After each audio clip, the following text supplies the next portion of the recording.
I remember the sound before the words, the shuffle of papers, the faint click of the lawyer's pen.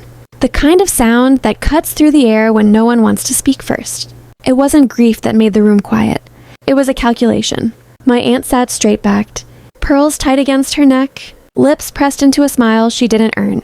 My cousins watched her like dogs waiting for scraps. And when she finally opened her mouth, it wasn't comfort that came out. "We already divided everything," she said, each word smooth and deliberate, like she'd practiced in a mirror. "You weren't invited for a reason." The air went still. The lawyer hesitated, fingers resting on a document he clearly hadn't wanted to touch yet. His eyes flicked toward me, then back to her. He adjusted his glasses, cleared his throat, and said almost too softly, "But her name is the only one in the will." Silence. It wasn't just quiet, it was surgical. The kind that cuts through bone. My aunt's smile faltered first. My cousins' faces dropped one by one as if gravity had finally remembered them. In that moment, every lie, every smug word, every sideways glance they'd ever given me turned to ash. I didn't move. I didn't speak. I just watched it happen. The quiet collapse I'd been waiting 3 years to see. They thought I'd show anger. They thought I'd scream. But revenge doesn't announce itself. It waits. It learns your rhythm, your timing, your blind spots. And when it moves, it doesn't miss. The truth is, I never wanted the money. I wanted the silence. The kind that comes when everyone who dismissed you finally realizes you were right all along. But to understand how I got here, you have to go back. Back to when everything still smelled like lilies and funeral smoke. Back to when I still believed that grief made people honest. When my mother died, I thought the world would at least pause for her. She wasn't perfect, but she was decent, too decent for the family she came from. They called her the soft one, the dreamer, like kindness was a weakness. And me, I was her shadow. The one who left, studied too much, visited too little. They said I'd forgotten where I came from, as if I'd ever been welcome in the first place. The days after her funeral blurred together the way grief always does. People spoke in half-truths and handshakes. My aunts handled the arrangements. My cousins handled the house. And I handled the paperwork they slid in front of me. Documents, forms, letters that I barely read. I signed everything because I trusted them. Because somewhere deep down, I wanted to believe that a family in loss becomes honest. How stupid that was.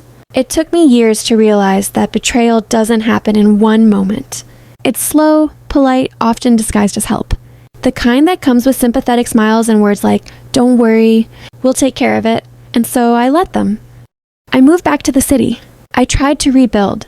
Some nights I'd think of my mother's house, her art hanging crooked in the hallway, the smell of her lavender soap, the hum of her old record player, and I'd feel a weight in my chest, something unfinished.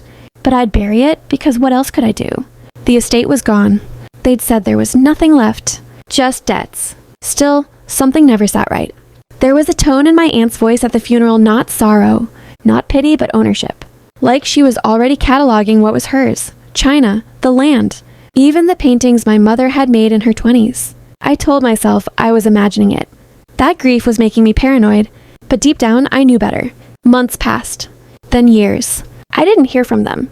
Not a message, not a call. And that was fine. Some silences are a relief.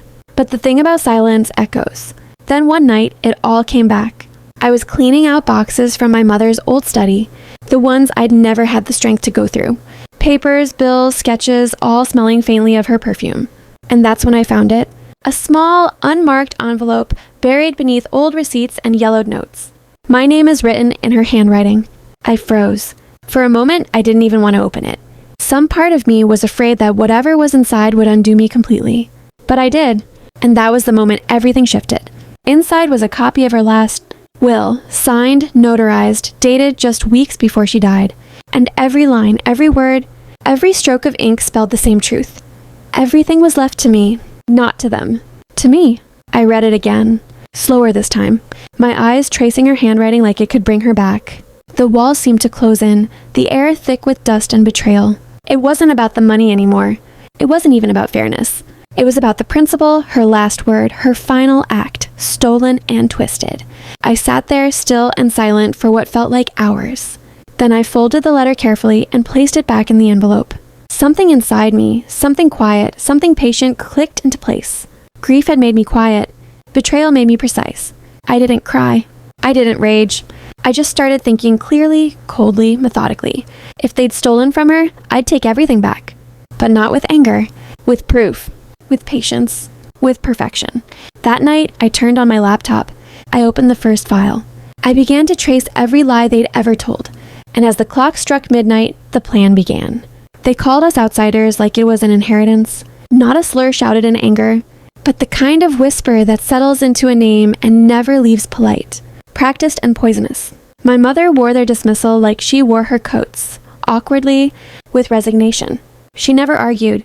She smiled at their jokes that weren't funny and folded the affronts into drawers labeled not worth it. I learned to do the same. I learned to leave.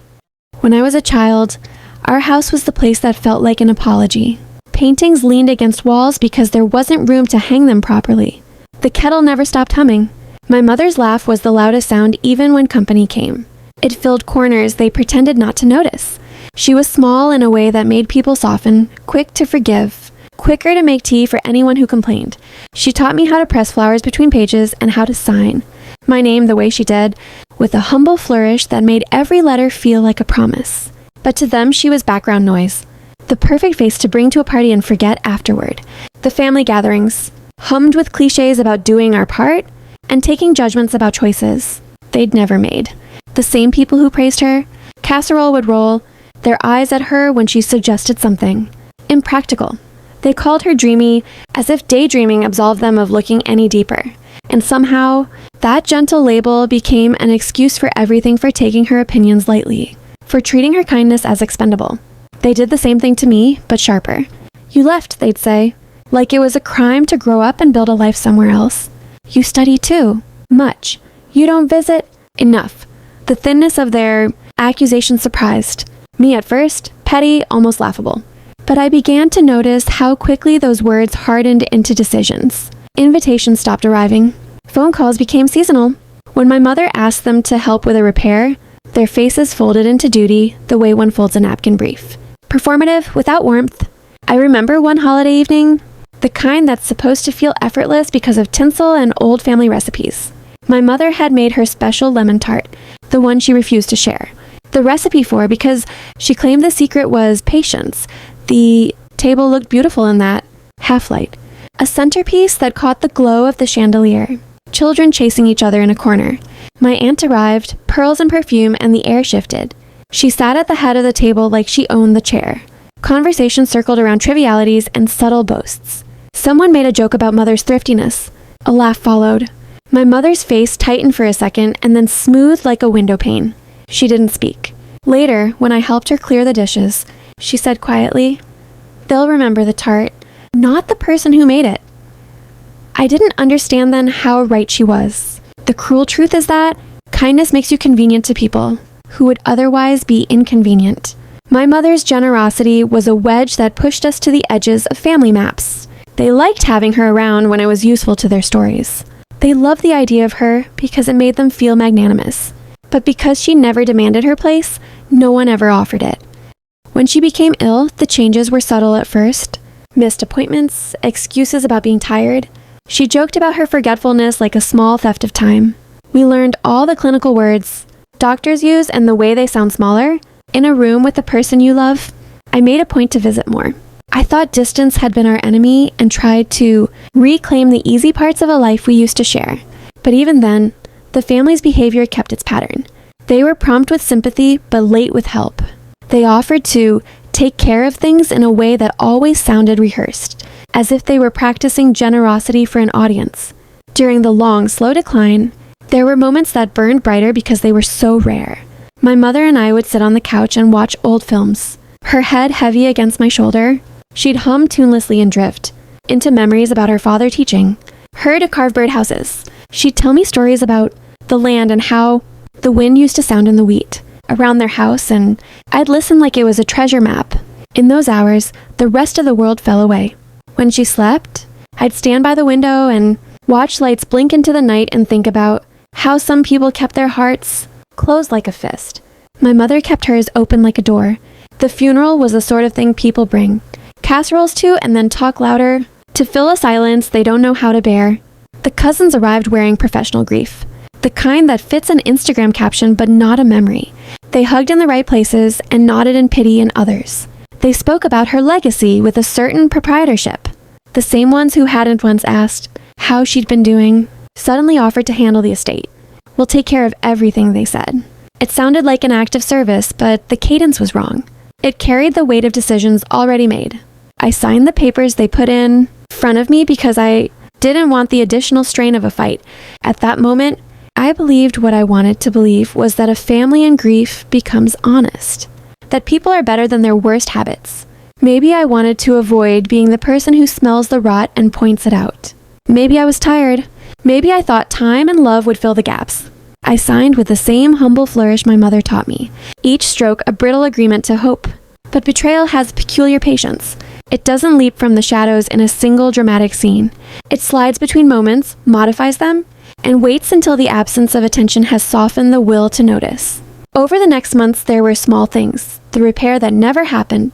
A painting moved to a cousin's house for safekeeping. Talk of an investment that somehow required the house to be temporarily sold. These whispers sounded like reasonable choices, but they carried the same undertone I'd heard all my life.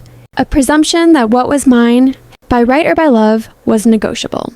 There were nights when I sat with a cup of tea and felt ridiculous for feeling suspicious. I would tell myself I was inventing slights to justify my loneliness.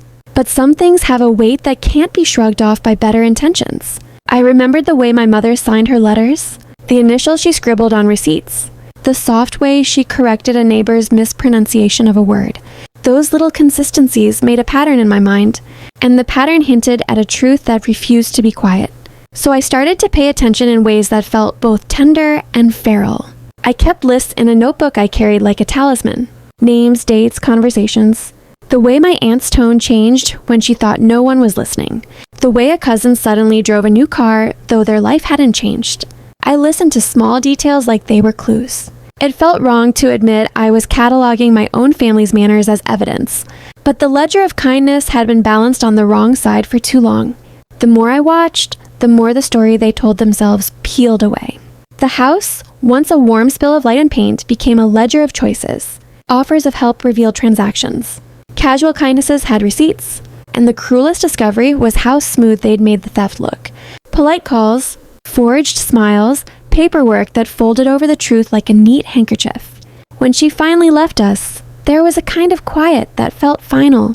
A closing of a book whose pages had been softened by hands you trusted. People said the right things at the right time. There were speeches that were generous on the surface and hollow at the root. I stood there, small and utterly aware of the shape of absence, and tried to make the world match the private shape of my grief. I was still learning to live. In it, when the first contradiction appeared in a detail so small that at first, I thought I was being cruel to even notice. It was a coupon, a receipt, a casual misplacement of a signature. But once you see one thread out of place, your eyes hunt the fabric's seam. I started to notice more. A call that arrived late with a nervous laugh. A laugh that suggested satisfaction. A hand that rested too comfortably on a ledger. The family's offers to reorganize. Paperwork suddenly looked less like service and more like camouflage. I wanted to be angry in a simple way, the righteous kind that explodes and is done. But anger of that variety doesn't often fix systematic deceit. So I did the other, slower thing. I collected the small misalignments like a careful gardener gathers seeds. I wrote them down. I learned to let the soft, principle-driven parts of me harden into something that could hold evidence without breaking. I'd heard rumors mostly. My aunt sold her jewelry, one cousin moved to another city, another filed for bankruptcy. Their names came up less and less. Eventually, not at all. Some people told me I should forgive. That letting go would bring closure, but forgiveness, I learned, isn't always kindness. Sometimes it's erased, and I refused to erase what they did not to me, but to her. I didn't need to hold hatred anymore, just memory. Months passed. The estate's accounts were corrected, titles restored, and debts cleared. My lawyer congratulated me one last time before closing the file. "It's done," he said, but I knew better. Some things don't end. They just settle. One afternoon, I walked to the edge of the property where the land dipped into the old orchard, my mother's favorite spot. The trees had overgrown, wild and tangled, but the air was still sweet. I stood there for a long time, the wind moving through branches that whispered like old ghosts, And I thought about that first day, the sound of papers, the lawyer's pen clicking, my aunt's voice filled with false certainty. I remembered every expression, every silence, every lie. But most of all, I remembered my mother's handwriting on that envelope, the one they never meant for me to find. Her last act wasn't wealth. It was trust. That realization hit harder than any victory could. She believed in me even when I'd stopped believing in myself. That was the real inheritance. As the sun set over the orchard, I whispered the same words she used to say when she was done painting for the day. It's enough. And for the first time in years, it really was. They say revenge ends when you make peace with the past. But I think that's wrong. Revenge doesn't end. It transforms. It stops being rage and becomes balanced. It stops being grief and becomes quiet understanding. I didn't destroy them to feel powerful. I simply reminded them, and myself, that truth doesn't disappear, just because it's inconvenient. Now, every time I walk through the house, I see her presence in the light. Every brushstroke, every creak in the floor, every corner of silence that once hurt now feels full again.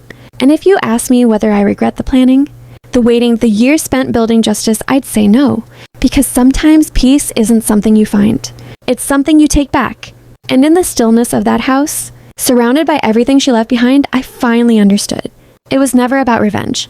It was about coming home.